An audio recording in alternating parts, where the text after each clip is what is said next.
I'm going to try and say some words on the things I've used over the years when I was an amateur, when I ran Magellan, I still use today.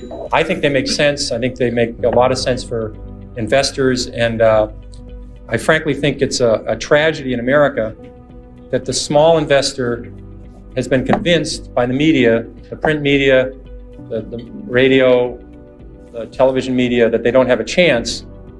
That they don't. The big institutions with all their computers and all their degrees and all their money have all the edges, and it just isn't true at all. And when they're convinced, when this happens, when this occurs, people act accordingly. When they believe it, they buy stocks for a week, and they buy options, and they buy the Chile fund this week, and next week it's the Argentina fund, and they get results proportionate to that kind of investing. And that's very bothersome. I think the public can do extremely well in the stock market on their own. I think the fact that institutions dominate the market today is a positive for small investors. These institutions push stocks on usual lows, they push them on usual highs. For someone that can sit back and have their own opinion, know something about industry, this is a positive. It's not a negative. So that's what I want to talk about. And the single most important thing to me in the stock market for anyone is to know what you own. I'm amazed how many people own stocks. They would not be able to tell you why they own it. They couldn't say in a minute or less why they own it. Actually, if you really press them down, they'd say, the reason I own this is the sucker's going up. And that's the only reason. That's the only reason they own it. And if you can't explain, I'm serious, you can't explain to a 10-year-old in 2 minutes or less why you own a stock, you shouldn't own it. And that's true, I think, about 80% of people that own stocks. And this is the kind of stock people like to own. This is the kind of company people adore owning. It's a relatively simple company. They make a very narrow, easy to understand product. They make a 1 megabit SRAM, CMOS, bipolar risk, floating point data I/O array processor with an optimizing compiler, a 16 dual port memory, a double diffused metal oxide semiconductor monolithic logic chip, peripheral bus architecture, 4-wave interleave memory, a token ring interchange backplane, and it does it in 15 nanoseconds of capability. Now, if you own a piece of crap like that, you will never make money. Never. Somebody will come along with more whetstones or less whetstones, or a bigger mega flop or a smaller mega flop. You won't have the foggiest idea what's happened. And people buy this junk all the time. I made money in Dunkin' Donuts. I can understand it. When there was recessions, I didn't have to worry about what was happening. I could go there and people were still there. I didn't have to worry about low-priced Korean imports. I mean, I just didn't have, I can understand it. And you laugh, I made 10 or 15 times my money in Dunkin' Donuts. Those are the kind of stocks I can understand. If you don't understand it, it doesn't work. This is the single biggest principle. And it bothers me that people are very careful with their money. The public, when they buy a refrigerator, they get a Consumer Reports, they buy a microwave oven, they do that. They ask people what's the best kind of radar range, or what kind of car to buy. They do research on apartments. When they go on a trip to Wyoming, they get the mobile travel guide, or California. When they go to Europe, they get the Michelin travel guide. People will hear a tip on a bus on some stock, and they'll put half their life savings in it before sunset, and they wonder why they lose money in the stock market. And when they lose money, they blame it on the institutions and program trading. That is garbage. They didn't do any research. They bought a piece of junk. They didn't look at the balance sheet, and that's what you get for it. And that's what we're being driven to, and it's self-fulfilling. The public does terrible investing, and they say they don't have a chance. It's because that's the way they're acting. I'm trying to convince people there is a method. There are reasons for stocks that go up. Coca-Cola, this is very magic. It's a very magic number. Easy to remember. Coca-Cola is earning 30 times per share what they did 32 years ago. The stock has gone up 30-fold. Bethlehem Steel is earning less than they did 30 years ago. The stock is half its price of 30 years ago. Stocks are not lottery tickets. There's a company behind every stock. If a company does well, the stock does well. It's not that complicated. People get too carried away. And first of all, they try and predict the stock market. That is a total waste of time. No one can predict the stock market. They try to predict interest rates. I mean, if anybody would predict interest rates right 3 times in a row, they'd be a billionaire. Considering there's not that many billionaires on the planet, it's very, I had logic, so I had a syllogism and studied these when I was at Boston College. There can't be that many people who can predict interest rates because there'd be lots of billionaires. And no one can predict the economy. I had a lot of people in this room were around in 1981 and 82 when we had a 20% prime rate with double-digit inflation, double-digit unemployment. I don't remember anybody telling me in 1981 about it. I didn't read, I studied all this stuff. I don't remember anybody telling me we're going to have the worst recession since the Depression. So what I'm trying to tell you, it'd be very useful to know what the stock market is going to do. It'd be terrific to know that the Dow Jones average a year from now would be X, that we're going to have a full-scale recession, or interest rate's going to be 12%. That's useful stuff. You never know it, though. You just don't get to learn it. So I've always said, if you spend 14 minutes a year on economics, you've wasted 12 minutes. And I really believe that. Now, I have to be fair. I'm talking about economics in the broad scale, predicting the downturn for next year or the upturn or M1 and M2, 3B and all these M's. I'm talking about economics to me is when you talk about scrap prices. When I own auto stocks, I want to know what's happening to used car prices. When used car prices are going up, it's a very good indicator. When I own hotel stocks, I want to know hotel occupancy. When I own chemical stocks, I want to know what's happening to the price of ethylene. These are facts. If aluminum inventories go down 5 straight months, that's relevant. I can deal with that. Home affordability, I want to know about that when I own Fannie Mae or I own a housing stock. These are facts. They're economic facts and it's economic predictions. And economic predictions are a total waste. And interest rates, Alan Greenspan's a very honest guy. He would tell you that he can't predict interest rates. He could tell you what short rates are going to do in the next 6 months. Try and stick them on what the long-term rate will be 3 years from now. They'll say, I don't have any idea. So how are you, the investor, supposed to predict interest rates if the head of the Federal Reserve can't do it? So I think that's, but you should study history, and history is the important thing you learn from. What you learn from history is the market goes down. It goes down a lot. The math is simple. There's been 93 years a century. This is easy to do. The market's had 50 declines of 10% or more. So 50 declines in 93 years. About once every 2 years, the market falls 10%. We call that a correction. That means that's a euphemism for losing a lot of money rapidly, but we call it a correction. And so 50 declines in 93 years, about once every 2 years, the market falls 10%. Of those 50 declines, 15 have been 25% or more. That's known as a bear market. We've had 15 declines in 93 years. So every 6 years, the market's going to have a 25% decline. That's all you need to know. You need to know the market's going to go down sometime. If you're not ready for that, you shouldn't own stocks. And it's good when it happens. If you like a stock at 14 and it goes to 6, that's great. You understand the company, you look at the balance sheet and they're doing fine. You're hoping to get to 22 with it. 14 to 22 is terrific. 6 to 22 is exceptional. So you take advantage of these declines. They're going to happen. No one knows when they're going to happen. It would be people tell you about it after the fact that they predicted it, but they predicted it 53 times. And so you can take advantage of the volatility in the market if you understand what you own. So I think that's the key element. Another key element is that you have plenty of time. People are in an unbelievable rush to buy a stock. I'll give you an example of a well-known company. Walmart went public in October of 1970. 1970 went public. Already had a great record. It had 15 years performance, great balance sheet. You could have waited 10 years saying you're a very conservative investor, you're not sure this Walmart can make it.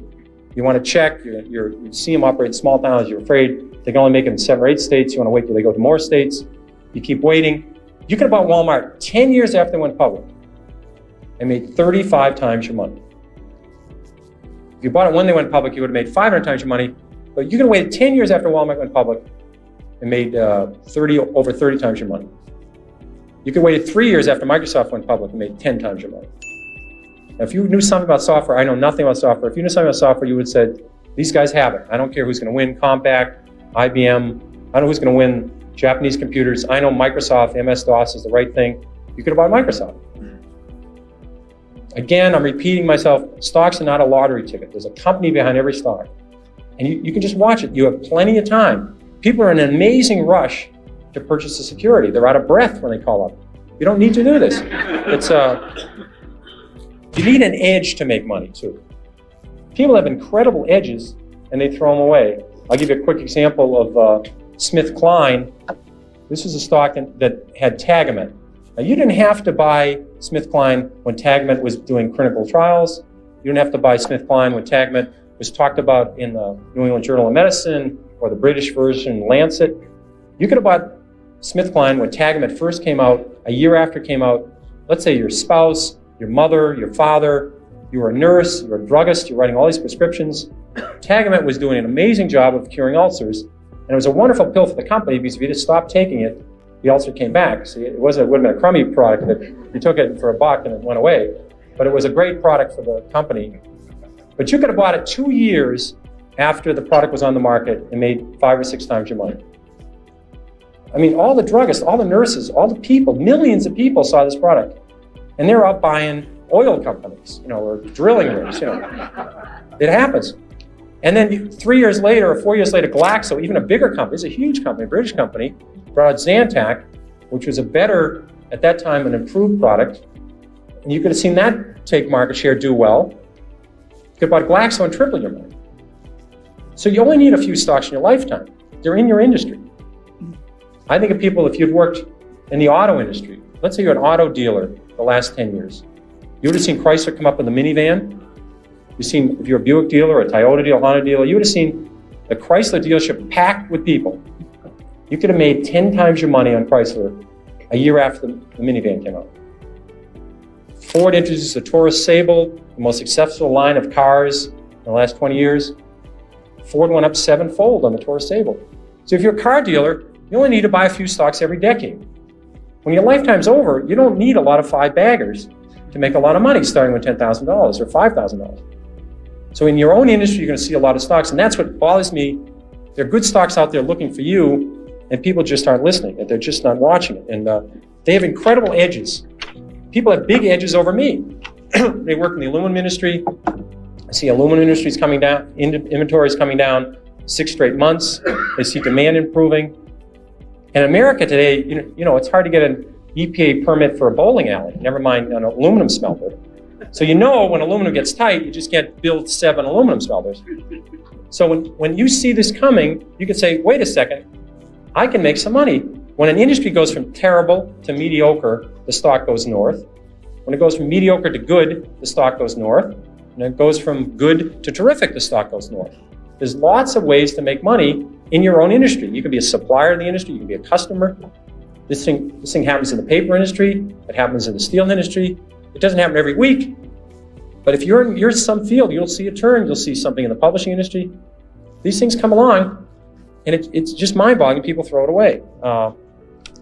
One of the things I find, a couple of rules I want to throw out that I find useful, excuse me, is a lot of times people buy on the basis, the stock has gone down this much, how much further can it go down?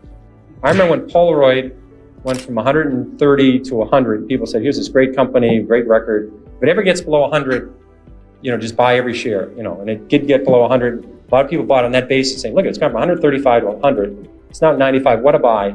Within a year, it was 18. And this is a company with no debt. I mean, this is a company, it was just so overpriced, it went down.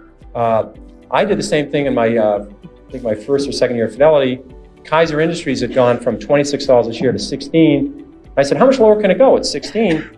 So I think we bought one of the biggest blocks ever on the American Stock Exchange at Kaiser Industries at 14. I said, it's gone from 26 to 16. How much lower can it go? Well, at 10, I called my mother and said, Mom, you got to look at this Kaiser Industries. I mean, how much lower can it go? It's gone from 26 to 10. Well, it went to 6, it went to 5, it went to 4, it went to 3. And now I unfortunately this happened rapidly, or I would probably be still caddying or working at the Stop and Shop, but it happened fast. So I was able to, it was compressed. And at 3, I figured out, there's something very wrong here because Kaiser Industries owns 40% of Kaiser Steel, they own 40% of Kaiser Aluminum, they own 32% of Kaiser Cement, they own Kaiser Broadcasting, they own Kaiser Sand and Gravel, Kaiser Engineers, they own Jeep, they own business after business, and they had no debt. Now, I learned this very early. This might be a breakthrough for some people. It's very hard to go bankrupt if you don't have any debt. It's tricky. Some people can approach that. It's a real achievement. But they had no debt, and the whole company at 3 was selling at about $75 million. At that point, it was equal to buying one Boeing 747. I said, there's something wrong with this company selling for $75 million. I was a little premature at 16, but I said, everything's fine, and eventually this will work out. And what they did is they gave away all their shares to their shareholders. They passed out shares in Kaiser Cement, they passed out shares in Kaiser Aluminum, they passed out their public shares in Kaiser Steel. They sold all the other businesses, and you get about $50 a share. But if you didn't understand the company, if you're just buying on the fact the stock had gone from 26 to 16, and then it got to 10, what would you do when it went to 9? What would you do when it went to 8? What would you do when it went to 7? This is the problem that people have, is they sell stocks because they didn't know why they bought it, then it went down, and they don't know what to do now. Do you flip a coin? Do you walk around the block? What do you do? Psychiatrists haven't worked so far. I've never seen them running in. The Psychological Psychiatry Fund, I've never seen this for with the SEC to make it through as a mutual fund. So they haven't seemed to help. I've tried prayer. That hasn't worked. So if you don't understand the company, you have this problem when they go down. Eventually, they always come back.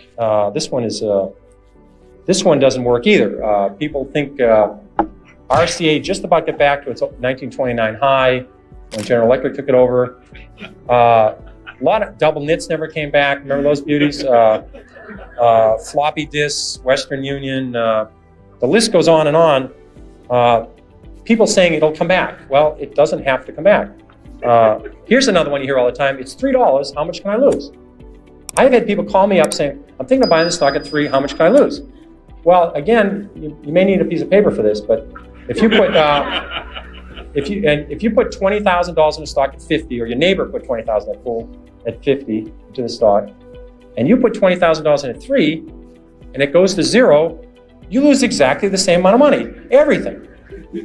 And people say it's 3. How much can I lose? Well, if you put $1 million on it, you can lose $1 million.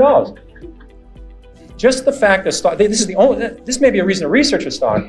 The fact that stock is 3 down from 100 doesn't mean you should buy it. And in fact, short sellers, people that really make money in stocks, they don't short Walmart, they don't short Home Depot, they don't short the great companies, Johnson & Johnson. They short stocks down from 80 to 7. They'd like to short it at 16 or 22, but they figured out at 7 that this company is going to go to 0. They just haven't blown taps on this thing yet. It's going to 0. And they're selling it short at 7, they're selling it short at 6, at 5, at 4, at 3, at 2, at 1 1/4. And you know to sell something short, you need a buyer. Somebody has to buy the damn thing. And you wonder, who's buying this thing? It's these people saying it's 3. How much lower can it go? The important thing is you can't get too attached to a stock. You have to understand there's a company behind it. You can't treat this like your grandchildren. You have to deal with the stock and say, I understand the company. And if it deteriorates, if the fundamentals slip, you have to say goodbye to it. If one rule you want to remember is the stock does not know you own it. This is a breakthrough. So don't get, you have to understand it and say they're doing well, and as long as they keep doing well, my best stocks have been my 5th, 6th, 7th year I own them, not my 5th, 6th, 7th day. So you have to understand that and stay with it. And then I'll switch through to my long shots. Avoid long shots. I bought about 30 long shots in my life. I've never broken even on one. The ones that are really bad are what we call whisper stocks. And if Arthur Levitt was here, he'd appreciate these stories. But these are the times that somebody calls you up and say, hi, Peter, how's Carolyn, how are the kids? And I'd like to talk to you about International Blivet. And what they have in this company is very good about the earnings. Earnings going to be very, they're going to be big, small. $3, $1 a share. And they keep whispering, and they say, what are you talking about? I don't understand it. And these are, now either they're so surrounded by people that are going to run out and buy this stock because it's so exciting, or they think the SEC is listening in, they'll get a shorter term, they'll get 6 months in the camp rather than 2 years in the camp. But whisper stocks don't work. And then I want to conclude with there's always something to worry about. If you own stocks, there's always something to worry about. You can't get away from it. What happens in the 50s, people were worried about the only reason we got out of the Depression was World War II. We got another recession in the early 50s. They said we're going to go right back into a depression. People were worried about a depression in the 50s, and they worried about nuclear war. I mean, back then, the little warheads they had then, they couldn't blow up McLean, West Virginia, or McLean, Virginia, or Charlestown. Now, all these countries that end in STAN, there's 9 of these STAN countries that have come out of Russia. They all have enough warheads to blow the world up, and no one worries about it. When I was a kid, people were building fallout shelters, and we used to have this civil defense drill. Remember this one in high school? You get under your desk. I never thought even then that was a particularly good thing to do. If it blew us, somebody put on a hat, we'd all get under our desk. But in the 50s, people wouldn't buy stocks, except for the 80s. The 50s was the best decade, the century of the stock market. And people wouldn't buy stocks in the 50s because they're worried about nuclear war and they're worried about this depression. Then people, remember when oil went from 4 to 40 and it was going to go to 100 and we're going to have a depression? Remember that one? Well, about 3 years later, the same experts, now higher paid, oil's now at 10, and they said it was going to go to 4 and we're going to have a depression. And then the Japanese, remember how the Japanese were going to own the world? Remember that one? And that we're going to have a depression? And then about 2 years later, we're all worried about Japan collapsing. And this is the most absurd thing I've ever heard. There's a company with a 20% savings rate, incredible workforce, incredible productivity, and people are saying we're going to have a depression because Japan's going to collapse. And they had, on their prayer list, they loaded Mother Teresa and crippled children, and they were praying for Japan at night. It's unbelievable. I mean, the LDC debt. Remember the LDC debt? Remember that one? All these countries, Chase had lent their net worth to Brazil, Chile, Peru, and all these other countries, and so and all the other countries. And LD said they were not going to pay it back, and we're going to have a depression. It always ends, and we're going to have a depression, or the Great Depression. We're going to have the Great Depression. I never could quite understand that adjective in front of depression, but the Great Depression, or the big one. The big one's coming. But all these countries, and now I understand these are called then they were called less developed countries. Now we used to call them underdeveloped countries. Those are all wrong terms. Those are not politically correct. You have to call these emerging countries. You can't use less developed or underdeveloped because that's. In fact, the other day I heard the politically correct term for somebody that's overweight is laterally challenged. That's so there's always something to worry about. And the key organ in your body in the stock market is your stomach. It's not the brain. If you can add 8 and 8 and get reasonably close to 16, that's the only level of math you need to know. You don't know to need the area under the curve. Remember that quadratic equation and an integral calculus and the area under the curve? I mean, whoever cared what was under the damn curve? I mean, but you had to study this. You don't need this in the stock market. So all you have to know is you're going to see, it's always going to be scary. There's going to be always something to worry about. And you just have to forget all about it. Cut it all out and own good companies or own turnarounds. Study them and you'll do well. And that's all there is. And I'm ready for questions. Okay, thank you very much. When managing a portfolio, do you pay much attention to the activities of Congress and the regulators?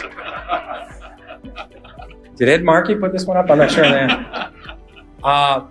I spend zero time thinking about what's happening down here in Washington. And I spend little time thinking what's going on in Russia or China.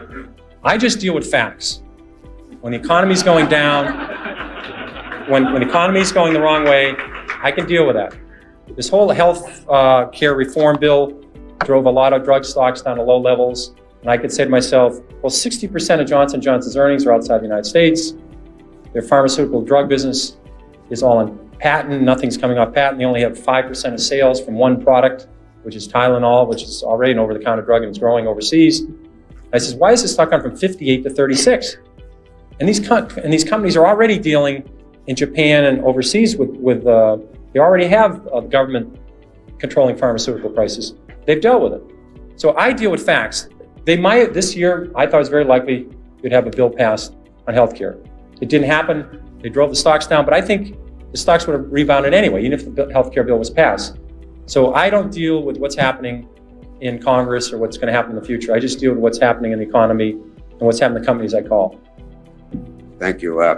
How useful is the financial reporting in the general daily press to you, and how useful should it be to investors in general? Okay. It has improved dramatically, not just in the press, but also company reporting. 10 years ago, companies didn't have interim balance sheets. So I'd imagine they only gave their balance sheet to you once a year. Now they show you quarterly what's happening in their inventories, what's happening in receivables. In the major newspapers, they'll even show types of funds.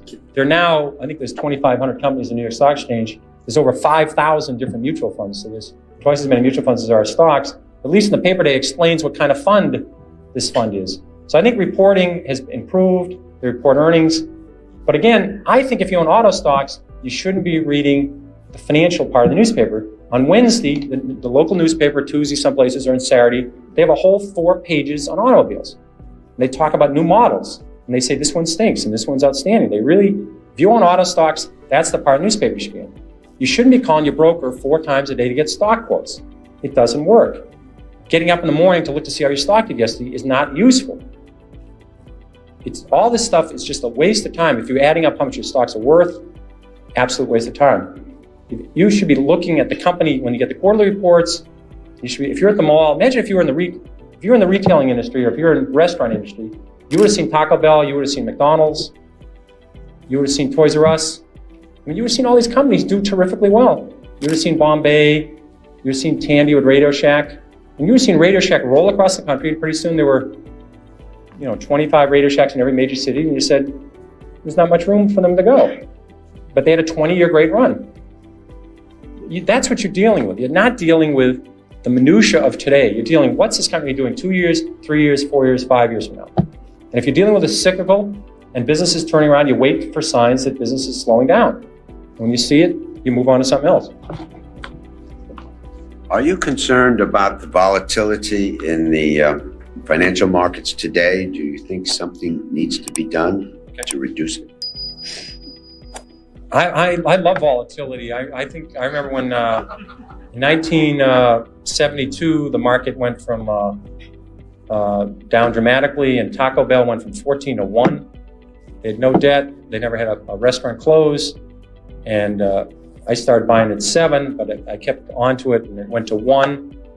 And it was the largest position in Magellan in 1978 when it was bought out by $42 by Pepsi-Cola. And I think it would have gone to 400 if they didn't buy it out. I think volatility is terrific. I think these callers are very important. I don't think the market going up 80 points one day and down 80 the next is a good thing for the public. I think that's not a very good thing.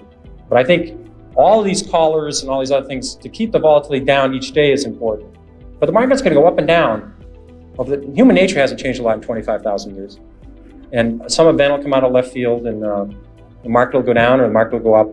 So volatility will occur, and markets will continue to have these ups and downs.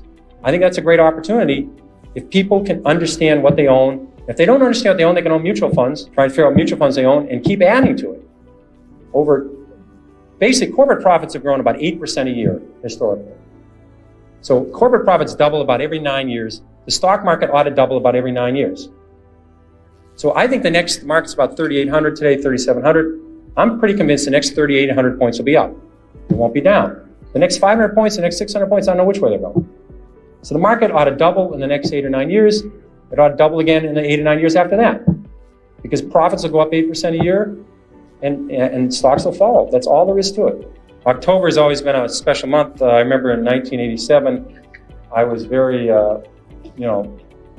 convinced the market was not in trouble, and I didn't worry about things. And Carol and I had planned this great golf vacation to Ireland, and we're going to visit one course and stay at a little house and visit another, go all along the west coast of Ireland and play golf. And we left on a Thursday night, and the market went down 55 points that day, which was not too good. And the next day we got to Ireland, because of the time difference, we completed our day, and I got back to the hotel and I called in. The market had gone down 112 on Friday. I said to Carolyn, I think if the market goes down on Monday, we're going to have to go back.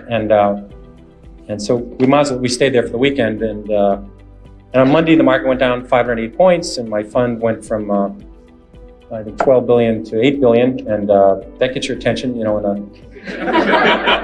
two working days. I said at the end of this week I'd be have no fund. Now there wasn't a lot I could do. I mean, here I was on Monday, because the market didn't open. By 12 o'clock it was in Ireland. It was still 7 o'clock in New York. So we did spend that day, and we played around golf in the morning, and then we went somewhere and sort of watched the market deteriorate. And I did come back. There wasn't nothing I could do. I mean, just nothing I could do about it. But I think my shareholders, they called up and they said, "Well, what's Lynch doing?" They said, "Well, he's on the 6th hole, and he's he's even par up to now, but he's in a trap. This could be, this could be a triple bogey here. This could be a big inning." And I don't think that's exactly what they want to hear. So I could do something about this damn thing. So I came back home and suffered with everybody else, and fortunately, I was very consistent. The market went down when I ran Magellan. On 13 years, the market went down 9 times, and every time the market went down, Magellan went down. I was 9 for 9, and because it's very important. It's another one of these numbers you ought to write down. If you put $1,000 in a stock, all you can lose is 1,000. I've done that several times. And but if you're right, you can make 5,000, 10,000, 20,000. So this business, you don't have to be right 1 out of 2 times. You can be right 1 out of 4. It's a long time. The times you're right, you know the company's doing well, you know they're doing a great job, and you add to it, or at least you don't sell it, which is a terrible tragedy. So you can make more money on the upside. So I just wrote those out, and I will now flip a coin to tell you where the market will go to 4,000 this year or next year. Heads means it goes up. It's a 2-headed coin. The market will go up in the next year. That's all I ever know about the stock market. This questioner intends to put $1,000 yearly into my 4-year-old daughter's education fund. Where should I put it? Invested 1. The other just covers everybody else. What are some of your current market favorites and why? Well, on the first one, and this is important whether you're investing for a 4-year-old, a 14-year-old, or a 74-year-old. You have to say, what am I going to do when the market goes down? Because I've had audiences like this, larger audiences, and I'll say, how many people in the room are short-term investors? I've never had anybody ever raise their hand. I mean, everybody in the world is a long-term investor until the market goes down. And like in I remember 1990 was so much scarier than 87. 87, the market just fell down, and you call up companies that said, our business is terrific. We're about to announce a stock buyback, or we're already buying back our stock. Business is great, and we can't figure this out. But in 1990, you had Kuwait invaded. You had the banking system really on the ropes. I mean, really close. You call up a company and said their business was slowing down. We sent 500,000 troops to Saudi, and we were about to fight what people thought was the, remember this was it was the 4th largest army in the world, and they were the toughest army in the world, and this was gonna be a terrible war, and that we ought to sit them out. Remember the theory, big theory, there's a lot of people in this city saying, we had to wait them out. You know, we'd still be waiting there at 120 degrees with our 500,000 people. I mean, I think Bush made an incredibly brave decision on the information he was getting to go in there and knock them out, or we'd still be there. But that was an ugly time, and that was very scary. And the public stood up. Some people learned from 87, and they stood throughout that and said, I'm confident about the next 5, 10, 15 years of this country, and they hung in there. So I would say if you want to buy a small growth fund, or you want to buy a balanced fund that's part bonds and part stocks, you can put so much money in, put more in every year, you'll be very pleased in 10, 20, 30 years. Stocks will beat the hell out of money markets. They can beat the hell out of bonds. No group of, you think of it, any corporations, McDonald's, any of these great companies, Marriott, you name it, they've never got together and said, geez, you know, we're really doing well. Why don't we raise the coupon on our bonds? You know, those bondholders have been really loyal. We've been given 8%. Why don't we raise it to 9%? But companies like automatic data processing, maybe payrolls, amazing prosaic company, 32 years of higher earnings, 32 years of double-digit earnings growth. We've had recessions, we've had wars, we've had changes in Congress, changes in the Supreme Court, 32 years of up earnings. So, I mean, that's what you're relying on. Johnson & Johnson, 30 years of up earnings. I mean, these are General Parts, 42 years of up earnings. Emerson Electric, 38 years of up earnings. You don't see companies like this in other parts of the world. So I think that's what you buy when you buy a fund. You're buying a bunch of good companies. The decade of the 80s, this is what you hear from the press. This is what you hear from TV. In the decade of the 80s, the 500 largest companies eliminated 3 million jobs. 3 million jobs.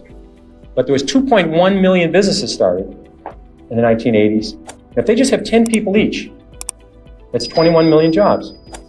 It's an incredible job machine we have in America. So that's what happened in the 80s. These 2.1 million businesses created all the jobs. And the decade of the 90s, the top 500 companies are going to eliminate another 3 million people. And all you ever hear about is Company X lays off 5,000 people in Hartford, Company Y lays off 5,000 people in Rochester, and somebody doesn't buy a sofa in Scottsdale, Arizona, because they're reading their newspaper about another layoff in the Northeast. I mean, that's the nature. These companies have to do it to stay competitive. That's our business. And we've had, in the last 2.5 years, been a phenomenal, this has been a great thing for our country. We've had 1,750 companies come public.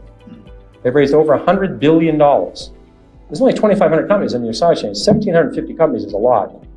They're going to put this into research and development. They're going to put it into more plant, more efficient equipment. This is a fantastic thing for these companies. So I think the situation is excellent. The banking system, for the first time since the early 50s, a lot of people follow the banking industry. The banking system today has more investments on the left side of the balance sheet. We talk about the governments they own, the mortgage-backed securities they own, than they have loans. First time ever since 1951.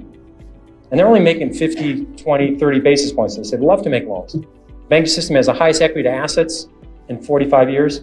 The banking system is ready to go. There's lots of liquidity around. I don't know why people are so depressed about people getting hired all the time. I can't quite figure this out. I don't know. I have never met a banker and anybody in business that likes recessions. I've yet to find these people, So I think it's very good the economy is doing well. Seriously, I think it's very important that people understand when they own a bond fund that bonds can go up and down. Bonds are just about as volatile as stocks. And if they own a 30-year bond fund, that you can lose 25, 30% of your money very fast, even though they're government bonds. People have to understand this. There's an incredible rate of illiteracy in our public, and all they ever hear about is what happened today to Bristol Myers going up $2 or $3, what happened to Dow Jones. They don't get to learn anything about America. And people at some point in their career are presented, they're near retirement, they're given $450,000, $500,000 because it's an early retirement. They have no experience. They don't know what a bond is. They don't know what stocks are. They have to make a decision in 30 or 60 days or they have a big tax consequence. These people have had no experience learning about the stock market. It's a tragedy. So I think anything we can do to educate the public, if you can convince people, if they understand the volatility of the stock market, I'm not saying anybody should buy a stock. I'm just saying if you purchase a stock, you ought to do certain things. If you purchase a stock and do certain things, you will do better. If you're not ready to do those things, you should keep your money in the bank. Keep your money in a money market fund. Some people aren't willing to do the homework. They don't have the stomach for it. They should stay out. They're not doing anybody any good by taking half their life savings and putting in the stock market. Or they've been lucky enough to save $50,000 or $60,000 to send their kids to college, and one's going to start in a year, and they're going to take all that money and put it in an equity mutual fund with a one-year horizon. That's doing no one any good. So I think the more, whether it's the banks that explain it, the brokers that explain it, anybody that does, and we're working on this at the SEC is working very hard on this to explain to people the nature of these products. If they understand them, they'll do better with it. More information. Fidelity's launching a major study. It'll be out the end of this year on retirement. We've interviewed over 1,600 people, over 300 experts. We're going to put a major study on trying to explain to people about nature of retirement and how they can best understand how they should invest their assets. We're not going to mention Fidelity at all, of course. It may be subliminal in it, but we're trying to help. And the more we can do this, and there's been an incredible push by the SEC to do this, I think it's a very positive element. I think you have to be careful in crossing the bridge on how much we get involved in managing companies. I think there should be disclosure of what people are getting paid. There should be disclosure of how many shares they own. But I don't think we should be deciding whether they should make this acquisition or whether they should expand this plant. When you get too involved in running a company, it's very complex, and a lot of great companies have made a lot of decisions you haven't heard about because they decided not to do something. Some of the best decisions they didn't do was to not do something. And if they're under all this pressure from shareholders of what to do and what not to do, they're going to take their eye off the ball, and they're not going to be able to run the business. And companies are doing well because the companies do well, look out 5, 6, 7 years, and some of the decisions they make may not be the right thing for the next year. The more and more we concentrate on what they're doing and we keep commenting on as outsiders, it's going to be run by an enormous committee, and we'll get committee results. So I don't think that's going to help anybody. But disclosure of relevant facts, of how many options people have, or the options at the market, what they're being paid, I think that's important. How many shares they own, what the company's doing. I think they used to not have a letter. I mean, it's not that recently that you have comments by the chief executive at the stop and hand report. They never used to have to make that. There's a letter saying what happened. I mean, it really is a very valuable piece of information. You don't realize this company spent a lot of time on this. It's a very serious document. I think it's very helpful to shareholders. The quarterly shareholder reports are excellent. And also, I've stressed, everybody in America can get a hold of a company. It's not Fidelity and Putnam and Dreyfus. You can get a hold of a company if you own 100 shares. You can call a company, somebody will talk to you about it. Then people don't take advantage of that. These companies are willing to talk. On this quantitative and qualitative risk ratings, I think if it could be done, I think it might be positive. I'm a little confused on it. I'm not that up to date on it. But I think people should understand, that certain stock funds, emerging growth funds that invest in companies that have 50 million in sales, and very small and much more volatile than when you're buying major quality blue chip growth companies, and that long-term bonds are more valuable than medium-term bonds, which are more volatile than one-year bonds. I think these are things that should be explained to people. People should get a menu like you get at Howard Johnson's. I always look at the stock market. I think of it more, if people study chess, this would be not a good game to study for the stock market, because in chess, an outstanding player will beat a good player 1,000 times in a row. Everything's in front of you, all the moves are known, it's all technique. In poker or in bridge, there's a lot of uncertainties, there's a lot of things you don't know. You can play a hand exactly right and lose. You say, but I played it right, if I do it again over a night, over a month, I'll do. That's the stock market. The stock market is much closer to poker than it is to than any other game. And I think that's what's the important thing to know. So all these things, if you keep watching the story, every year you get a chance to buy this again. Something will come up. Here's a fella has a problem. He says, well, if the real secret of your success is following your daughters to the shopping mall for stock tips, what do we bachelors do? Well, I think on the weekend, I think one of the reasons people get so depressed is they get away from children. On the weekend, they read all these magazines, they read the newspapers, and they can become economists, and they get so depressed. I mean, they're bullish if they take their lunch to work on Monday, you know. And I think you need to rent a 12-year-old on the weekend just to, because they don't know about the problem of the ozone layer disappearing and all the problems of, you know, all these terrible things that we think about all the time. You get so depressed about, and how second basemen and shortstops that are getting paid $4 million and they can't throw it to first base on a bounce, you know. So I think you need to find a 12-year-old and rent them for the weekend and follow this boy or girl around and see where they're shopping. And our kids love Body Shop, you know, and I bought it, and I think it's gonna be a good stock. And our oldest daughter Mary liked Ann Taylor, and she had to dress up to go to work she was working in the summer at a consulting firm, and she thought Ann Taylor's prices were good and the quality was good, and it was a great stock pick. And my wife Carolyn, who was till we had these 3 kids, she's an extremely good shopper. She almost got a black belt in shopping. She didn't fit because of the children. She didn't quite finish that, but she's a very good shopper, and she's given me some great tips too. So I think you either have to use your spouse, or you have to go out on your own. I had this biggest position. My fund one time was Hanes, which owned Legs, and was a huge stock. And it was bought eventually by Consolidated Foods, and it was the best division of Consolidated Foods. But it was my biggest position, and they had a monopoly on this Legs. And Legs is a really big hit. I knew somebody would come along with a new product. And it was Kaiser Roth introduced No Nonsense. And I was worried that this thing was better, and I couldn't quite figure out what was going on. So I went to the supermarket, and I bought 62 pairs of No Nonsense, different colors, different shapes. They must have wondered what kind of house I had at home when I was going back. But I brought it to the office, and I passed out to anybody, male or female, anybody wanted these things, just take them home and tell me how it is. And they came back in about 3 weeks, and they said, it's not as good. And that's what research is.